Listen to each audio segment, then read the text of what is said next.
already been through overcoming your fear of public speaking, and it was a quick pay through setting your speech apart. Now, the first lesson I learned on my own, without any form of assistance from anybody, was the fact that while you speak, I don't know how I'm going to put this one into the most writable sense for you to write, but just know that the first and most important lesson is while you speak, look through the audience. There will be that young man or young lady who is listening to you, and there will be that young man or young lady who is probably constantly nodding in some form of approval to what you are saying. And it may even do you some good to make sure that at every public speaking engagement, you probably have a friend or a brother or somebody you know right there in the audience cheering you up.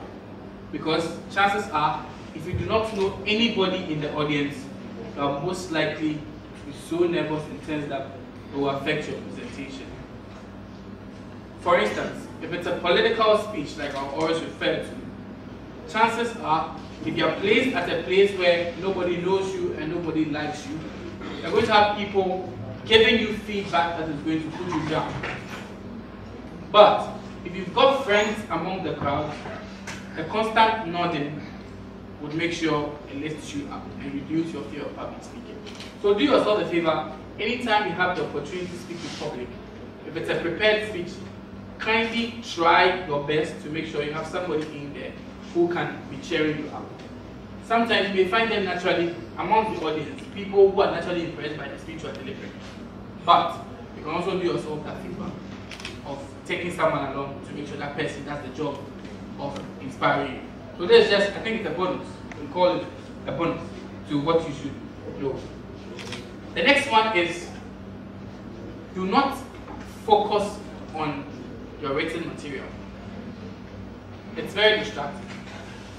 You'd realize I would occasionally motion close to the table and look at the information.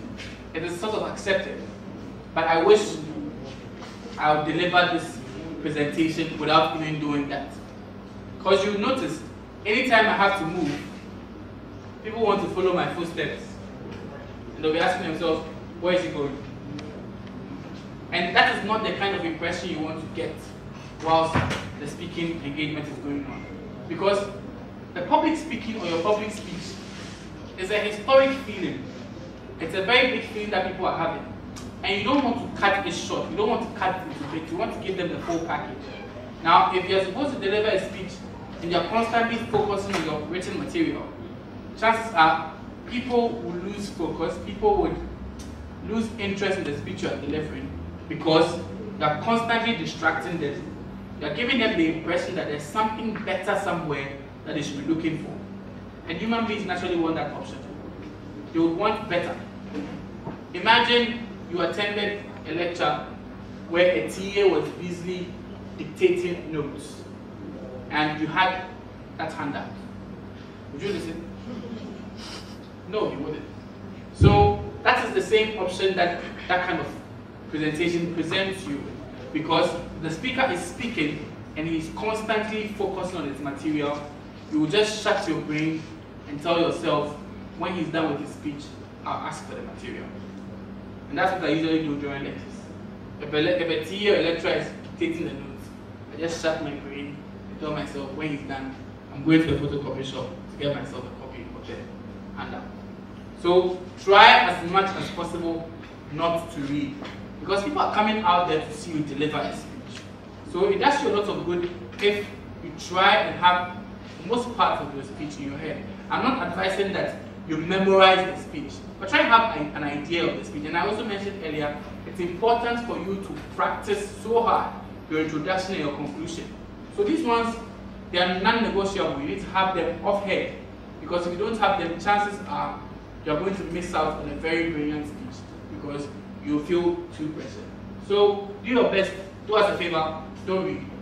Try and deliver the speech so that people will know it is very spontaneous. It adds up to the beauty of the speech. The second tip is, don't embarrass anyone.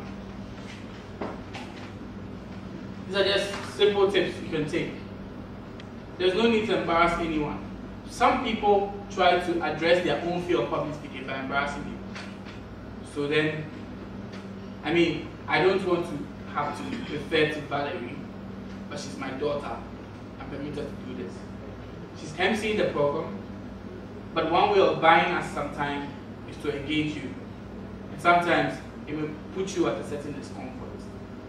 Naturally, I don't like that. I'm a very shy person. And I get very angry when a public speaker is trying to bother me, the listener. Because if I was the one supposed to be doing the talking, I should have been there, and not you. I don't know if you understand what I'm talking about. So for instance, I'm delivering a public speech, and then constantly, as if it's a music show. So 1 + 1, you would offend me, naturally, because I'm feeling shy. I'm not comfortable where I am. I'm just trying to listen. I just came there to listen. So you can sometimes do that to engage the audience. But audience engagement can be done through rhetorical questions and other stuff. There are some things that when you say, you engage people's minds. But then to force them into your presentation, it can be positive, but sometimes it can be very annoying. And you may end up embarrassing people, especially those who don't necessarily want to comment. It is permitted for you to attend a conference and not want to comment. And no public speaker should force you to comment at a program you don't want to comment. Okay, so the third one is don't spend the whole time looking on the floor or the ceiling. Leave them alone. They will not save you. Another one is the podium. People bother them so much. Leave them alone. People came to see you, people want to listen to you, people want eye contact. I'm telling you the truth, you could end up giving a very simple speech, but your ability to maintain eye contact with people will make your speech very, very special. And so it's very important for you to maintain eye contact. It is evidence of confidence, and is there any better reason for which people will tell you, look into my eyes and tell me the truth? People feel if you look into their eyes, you're trustworthy. They feel liars can't look into people's eyes. And so once you are keeping them distracted by just looking elsewhere, they think you're trying to mislead them. It adds up to the whole public speaking experience and distorts the effect you're supposed to have on your public or the people listening to you. The next one is be yourself. Don't try to be someone else. I told you I'm crazy about Barack Obama. And when I began, one thing I was so concerned about was the fact that he has a very deep voice and mine is not so deep. Now, researchers have found out that even for politics, you're most likely to follow the candidate who has got a deeper voice because they sound rich and deep. Like for instance, we've got two candidates seeking your vote. One says, vote for me. I will make sure that we have a system that is running and a system that will increase your opportunity to succeed. I know what I'm talking about. You know, our university can be a great place. And you have someone who is not a girl, a guy. Vote for me! You are very likely to listen to the one who's got the deeper voice. So for knowing that I tried to model my speeches after Barack and to also work on my voice. But being yourself is very important. Public speaking is not just about political speech. I would consider stand-up comedy as speaking in public. And one of my favorite stand-up comedians is Kevin Hart. Most of his comedies are on himself. He makes jokes about himself. He's also got quite a funny voice too. But then when you make it clear they are not trying to imitate anybody, it lessens the pressure on you. Because if you're supposed to copy somebody just because the person speaks well, you may not have known the effort they may have put into making sure their speeches suit themselves and their personality. Like I mentioned, we all have unique personalities. So try and make sure you don't try to steal another person's personality. Make sure your speech reflects yourself. Some people are calm speakers. If you're a calm speaker, suit your public speech to yourself. Make sure that it reflects your personality. And when people realize that you are being you, the trustworthiness makes it easier for them to listen to you. Have you ever attended a conference where, or you listen to a speech where you know this guy, you know him, he speaks calm, he speaks with a low tone, he's a nice guy, but then the moment he mounts the podium, he goes all haywire, and then he's screaming with a different voice and a different sense of communication.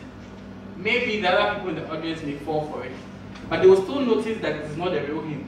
And you, the one seated there, you will lose the whole message because the whole hour he's talking, you're focusing on the fact that why is he doing that? Why is he not trying to be himself? Why is he trying to be like someone else? So try and be yourself. It will do you a lot of good and reduce your stress. And then, my favorite one, don't use big words. I don't know if I've used a big word today, but it is in your interest to use words that people can understand. Have you ever seen someone who tried to deliver a speech with big words, stumbled on a big word, and forgot the rest of the speech? I've seen that happen. There was in a debate competition. The gentleman prepared a very interesting introduction, full of big words. Mr. Chairman, I am escalatingly ecstatic to blah blah blah, and I'm reminded of an Italian proverb which says this and that and that. They got to the middle. Even though we didn't know the Italian proverb, the gentleman was still stuck because he couldn't remember the next one. And it would be pressure on yourself to use very big words, because the moment you get stuck, you get confused, and you're very likely to go blank. It happens. People do go blank sometimes. So help yourself. Use very simple words. It's also in the interest of your listeners, because people need to listen to you and understand what you're talking about. So communication is said when people are listening to you and they understand what you're talking about. So please do not use big words. Use simple words, everyday language. The beautiful communication, the beautiful public speaking is the one that makes you feel as if the person is seated in the room with you and talking to you. The beauty of a public speaking experience should be a personal experience. Like for instance, you will be amazed at how a speaker managed to stand in front of the public and speak, and yet still you felt like he was talking to you one-on-one. It's so beautiful. It makes you feel like this guy is an amazing speaker. So when people begin to feel like there's this warmth around you, there's this naturalness around you that makes them feel like your speech is a personal one for them. It makes it easier for them to understand you, and it makes it easier for them to appreciate your speech. The next is don't engage in distracting mannerisms. So it's an extension of don't look on the floor, don't look at the ceiling, don't look left or right. Focus on the audience. They're the main thing, they're the main people when it comes to public speaking that you're doing. You're doing it for them.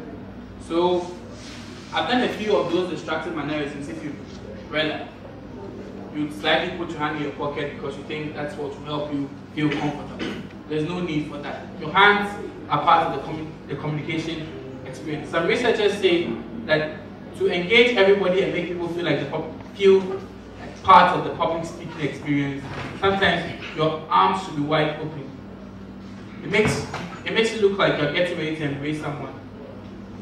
So your arms and your body in itself is a machine. It forms part of the whole public speaking experience. When it is stuck in your pocket, it does not really serve any purpose. And people will be wondering, is he getting ready to pass some money? That kind of thought will not really help anybody. And it doesn't really improve the public speaking in any way. It will only end up distracting people. So don't engage in distracting mannerisms. Now it's quite a pity some of the things I'm talking to you about are the very things I'm doing. But I'm being the bad teacher telling you to do the good things. It doesn't really help you so much when you're pacing up and down. I've done that a lot today, pacing up and down. But it's best when you are standing and then delivering. But most of the time, like I've attempted, I would want to move forward a little bit so that for those of you who are too far away, you can experience the communication far better than if I was behind. But then there are some who would want to be pacing up and down in an attempt to bring down their stress. It really does not serve any purpose. It will get people focusing on your movements and focusing on other things like accessories and all of that. You don't need that kind of thing for public speaking. And then the final two. The first one is go beyond the words. So public speaking goes beyond words. It's not just what you say, but how you say it and how people feel about how you say it. So your expressions will count. Like you said a very sad thing and you laughed about it. For instance, you are speaking at an anniversary of, let's say, the Pearl Harbor bombing, or something very sad, something that, or let's say we are talking about slavery, and then I come and mention, and I'm giving the person says give you a very good speech. A few centuries ago, the door of no return was eternal damnation. And he starts to laugh. I don't even know how to fake the laughter, but then you start to laugh. You're communicating words that are supposed to communicate what you want to talk about, but your expression will get people distracted and worried. What exactly is he trying to communicate? So your expressions will count. And that's why a smile will also count, because a smile also gives that impression of confidence. But then, like I said, if you're talking about something sad, there's no need to smile. Your body and then your gestures also count. In some competitions, they give credit for gestures, because you cannot be talking the whole time with your hand behind your back or doing something, or your hand in your pocket. Like I mentioned, sometimes you need to create some emphasis with your hand movements, so your body will also count.